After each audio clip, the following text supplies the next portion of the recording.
Never, sometimes, rarely, always. But a strange name. Uh, until, of course, we arrive at the moment which explains it. The protagonist, the main character, is asked some questions in an abortion clinic.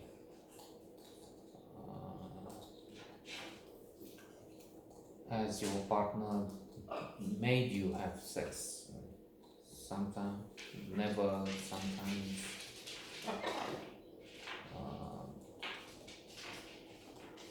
Rarely, always. Have you been raped? Things like that. This is not a quote, I don't remember the exact wording of the questions, but that's why we have the title of this formidable film. Indeed, it has a Metascore of 91, which is astonishing, and then makes one wonder why is it not a contender for the Oscars. If the critics have been so elated, they should have gotten more attention. As it is a remarkable, formidable film.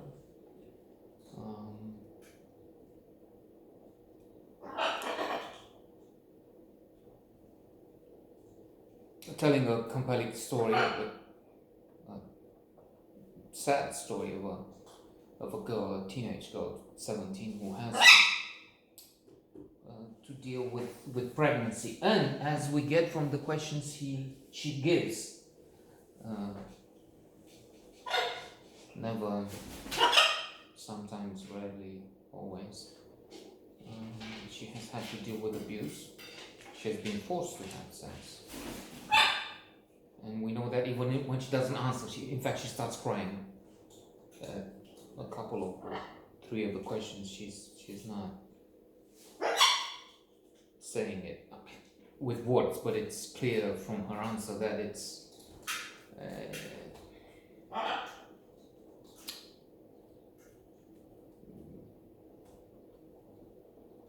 tragedy. Before using the word, maybe she wasn't always forced to do that. That's something we can envisage and hope. But still, even if she was forced a couple of times, still. And she's upset. She's composed when she's talking, when she's giving answers. Once in a while, she loses it. Fuck off.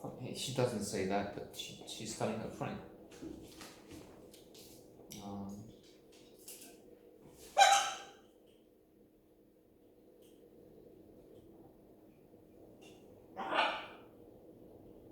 Rider.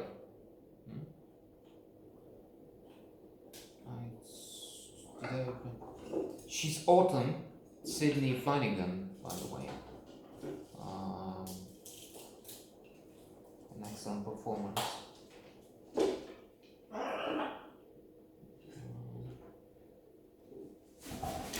And she has this friend who comes with her all the way to New York, and once in a while she's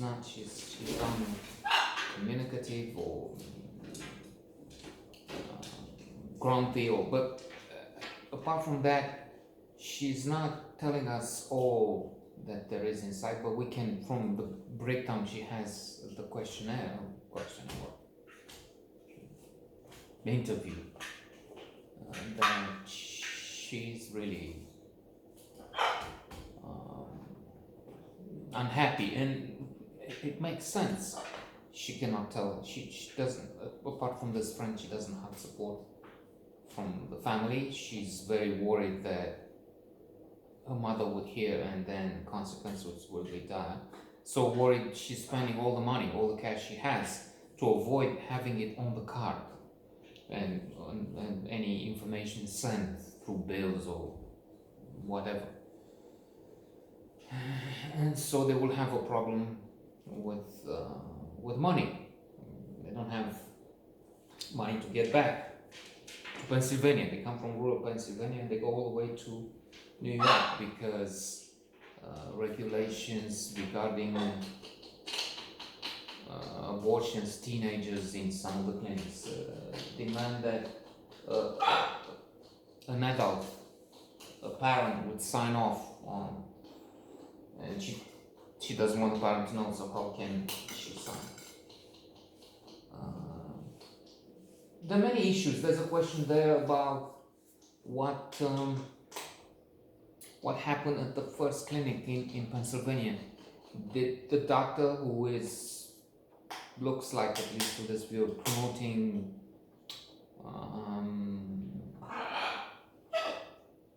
alternatives, let's say, to abortion, did she lie about the pregnancy, saying they're only, I don't know, 10 weeks or so that she doesn't worry, the girl doesn't worry, and so she will be left with no choice but to give birth? There are protesters outside the clinic in New York, quite a bunch of people. So that makes it even harder for.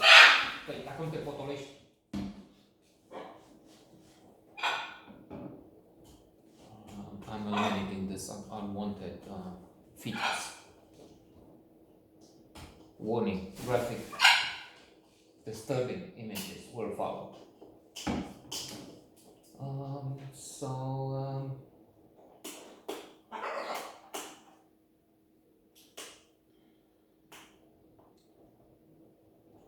There's of course the problem of abortion itself, thought-provoking, raising many questions. I mean, I'm still in favor of the women having choice, which makes sense. But with age, people become more conservative. I don't know. I'm beginning to have not just second thoughts, but to be very upset. Not loving children, paradoxically, but it's upsetting. The idea that they kill a living being, no matter how developed it has this thing of heartbeat. When is it aware? When is it still just a collection of cells? But hating to kill. I mean, I don't kill spiders. I take them out or just let them be. So how about? Anyway, to end. It is very good, excellent. How's your picture?